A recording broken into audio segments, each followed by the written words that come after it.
Lahore high court ने पंजाब में 90 रोज के अंदर इलेक्शन करवाने का हुक्म दे दिया। जस्टिस जवाद हसन ने पीटीआई की दरखास्त पर फैसला सुना दिया। तहरीरी फैसले के मुताबिक वाज़ेह नहीं कि असेंबली तहलील पर इंतखाबात की तारीख किसने देनी है। इलेक्शन कमीशन गवर्नर से मुशावरत करे और शेड्यूल जारी करे।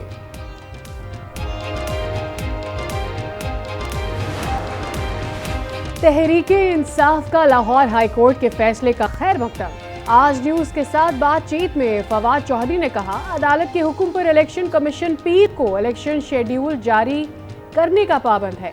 अगर अदालती अहकामात को नजरअंदाज किया गया तो मुल्क बनाना रिपब्लिक बन जाएगा। हसन खावर ने कहा, इलेक्शन काफ लीग के साथ मिलकर लड़ेंगे। नशिस्तों की तकसीम का फैसला वक्त आने पर होगा। अप्रैल में कौमी असेंबली के इलेक्शन का भी ऐलान होना चाहिए। पीटीआई रहनुमा हम्माद अजहर कहते हैं, कौम फौरी इंतखाबात चाहती है। पीटीआई के वकील अजहर सिद्दीक कहते हैं, इलेक्शन कमीशन ने अदालती हुक्म ना माना तो तौहीन अदालत का केस बन जाएगा।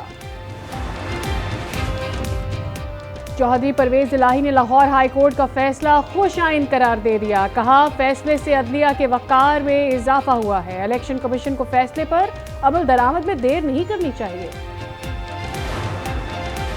ये सब मुझे गिरफ्तार या नाअहल करके इलेक्शन से दूर करना चाहते हैं। इमरान खान कहते हैं, मुखालफिन जानते हैं कि सब मिलकर भी हार जाएंगे। हुकूमत की फस्तायत का मुकाबला करने के लिए एक रास्ता इंतशार का था, मगर हमने जेल भरो तहरीक चलाने का फैसला किया। चेयरमैन पीटीआई की वॉइस ऑफ अमेरिका से गुफ्तगू। कहा, जेल जाने के लिए तैयार हूं। क्या हुकूमत इसके नताइज बर्दाश्त कर सकेगी?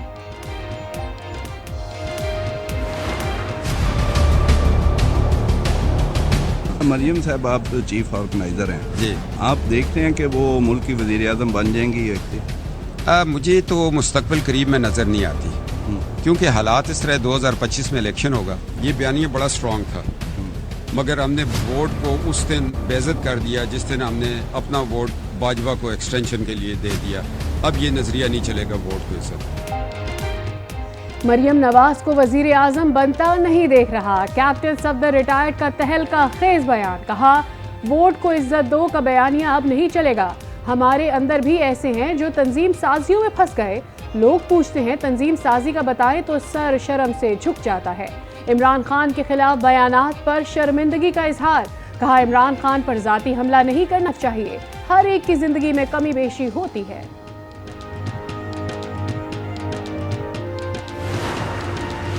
नून लीग के खिलाफ बयानबाजी पर मरियम नवाज बरहम। कैप्टन सफदर रिटायर्ड की सरजनिश कर दी। मीडिया रिपोर्ट्स के मुताबिक चीफ ऑर्गेनाइजर मुस्लिम लीग नून मरियम नवाज ने कैप्टन सफदर रिटायर्ड को पार्टी पॉलिसी के खिलाफ बयानबाजी से भी रोक दिया। कहा, पार्टी पॉलिसी से हटकर बयानबाजी पर सख्त एक्शन लिया जाएगा। कैप्टन सफदर साहब का बयान, मुझे कुछ इस बारे में इल्म नहीं है।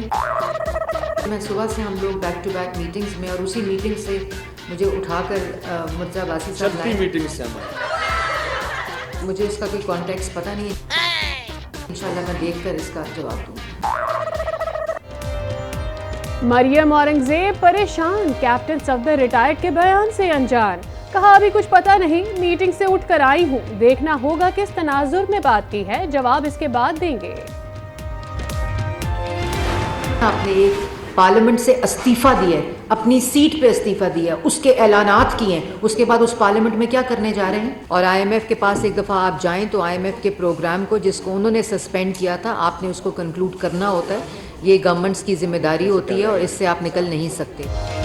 इस्तीफा दिया है तो पार्लियामेंट में क्या करने जा रहे हैं? एबटाबाद में मरियम औरंगजेब का न्यूज कॉन्फ्रेंस में सवाल। कहा, हुकूमत ने मुल्क को दिवालिया होने से बचाया, कोशिश करेंगे आईएमएफ प्रोग्राम मुकम्मल करें।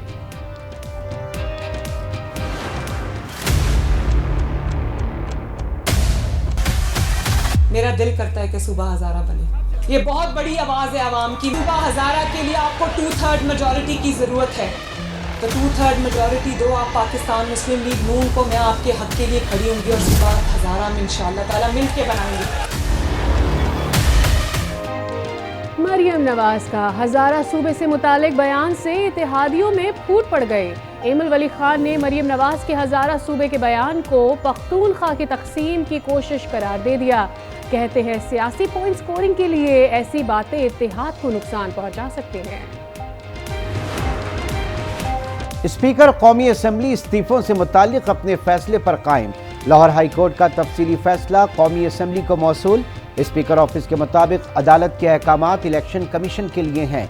इलेक्शन कमीशन को उन हलकों में दोबारा इंतखाब करवाने से मना किया। नून लीगी सेनेटर इरफान सिद्दीकी ने चीफ जस्टिस के रिमार्क्स का मामला ऐवान में उठा दिया। कहा, पार्लियामेंट अवाम के नुमाइंदा है, ना कि अदलिया और अफवाज पाकिस्तान। हमने कभी नहीं कहा कि अदलिया में एक ही जज ईमानदार है। सेनेटर शिबली फराज बोले, हुकूमत ने नैब तरमीम करके इस ऐवान को इस्तेमाल किया। बलूचिस्तान के इलाके कोहलू में सिक्योरिटी फोर्सेस का ऑपरेशन। सिक्योरिटी फोर्सेस के करीब देसी साख्ता बारूदी मवाद का धमाका। मेजर जवाद और कैप्टन सगीर शहीद हो गए। ISPR के मुताबिक बुज़दिलाना कार्रवाइयां अमन और खुशहाली को सबूताज नहीं कर सकती। अमन दुश्मनों को पकड़ने के लिए क्लियरेंस ऑपरेशन जारी।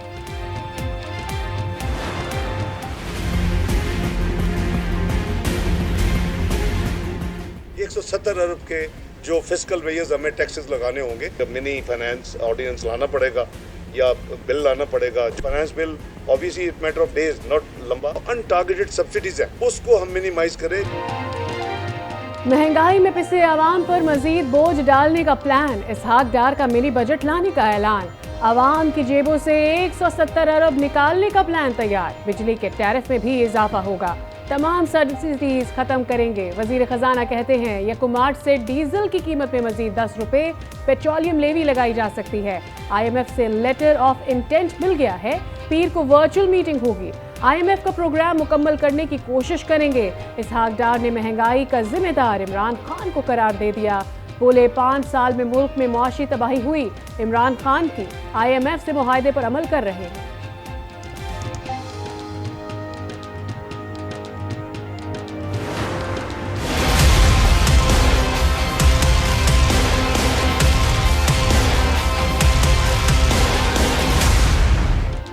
महंगाई मार गई। मजमूई शरह 34% से बढ़ गई।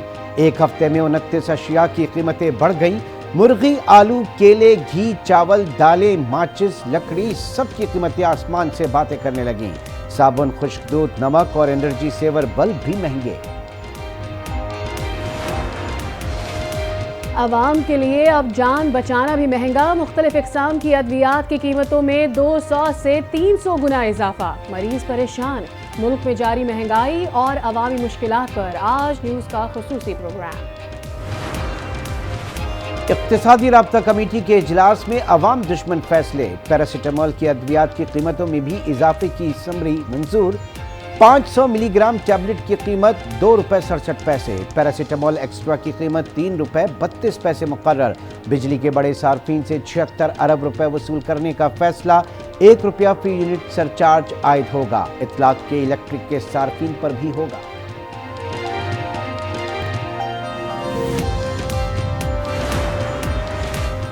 स्टेट बैंक के ज़खायर $2.91 करोड़ रह गए। पाकिस्तान के ज़र मबादला के मजमूई ज़खायर सिर्फ $8.53 करोड़ बाकी। बैरूनी कर्जों की अदायगी के बाइस मरकजी बैंक के ज़खायर में $17 करोड़ कमी। कमर्शियल बैंकों के पास $5.62 करोड़ का ज़र मबादला है। पाकिस्तान की मईशत पैदावारी सलाहियत में इस्लाहात के बगैर तरक्की नहीं कर सकती। आलमी बैंक की पाकिस्तानी मईशत पर रिपोर्ट जारी। इस्लाहात के बाद ही पाकिस्तान की मईशत पायदार हो सकती है। वसाइल के एतबार से पैदावार न होना मुल्क की तरक्की में रुकावट करार।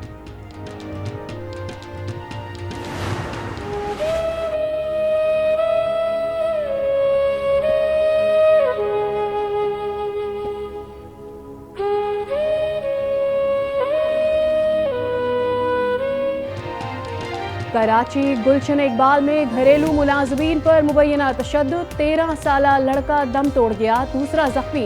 पुलिस ने 2 रोज बाद मुकदमा दर्ज करके मुलजिमा को गिरफ्तार कर लिया। बच्चों के साथ खातून ने बहुत जुल्म किया। वालिद की दुहाई। कहा, 18 महीने में एक बार बच्चे से मुलाकात हुई थी, फिर जब भी आया मिलने नहीं दिया। कराची के जिना अस्पताल के गायनी वार्ड से खातून पुरस्कार तौर पर लापता। CCTV फुटेज से मामला मजीद उलझ गया। फुटेज में खातून तो वार्ड में दाखिल हुई, लेकिन वार्ड में कोई एंट्री नहीं हुई। शौहर की मुद्दयत में मुकदमा दर्ज, तहकीकात जारी। सियालकोट में थाना कैंट के इलाके में इंसानियत सोज वाकया। चोरी के इल्जाम में पार्क इंतजामिया ने अपनी अदालत लगा ली। लड़के को बरहना करके ठंडा पानी डाला गया। पुलिस ने मुकदमा दर्ज करके 4 मुल्जिमान को गिरफ्तार कर लिया।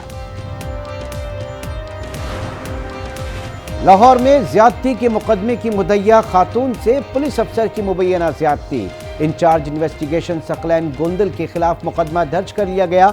इंचार्ज इन्वेस्टिगेशन ने मुलजिम की गिरफ्तारी का झांसा देकर ज्यादती का निशाना बनाया। तुर्किया और शाम में जल्जले के बाद मलबे से लाशें मिलने का सिलसिला जारी। अमवात 22,000 से तजावुज कर गईं, 72,000 से जायद जख्मी। अक़वाम मुत्तहिदा आइंदा हफ्ते से बैनुल अक़वामी अपील शुरू करेगा। अक़वाम मुत्तहिदा के सेक्रेटरी जनरल एंटोनियो गुतेरेस का ऐलान, कहा इमदादी सामान के 6 ट्रकों की पहली तरसील शाम पहुंच चुकी है। मारूफ शायर, अदीब और ड्रामा निगार अमजद इस्लाम अमजद लाहौर में सुपर्द खाक। नमाज जनाजा में अदीबों और शायरों समेत बड़ी तादाद में शहरियों की शिरकत। अमजद इस्लाम अमजद ने 1 हफ्ते कबल अहले खाना समेत उम्रे की सादत हासिल की थी।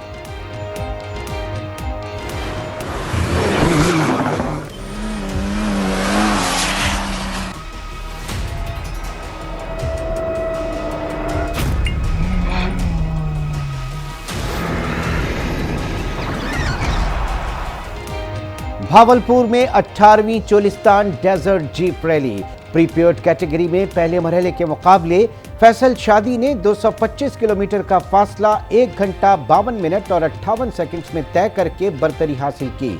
दूसरा मरहला इतवार को होगा।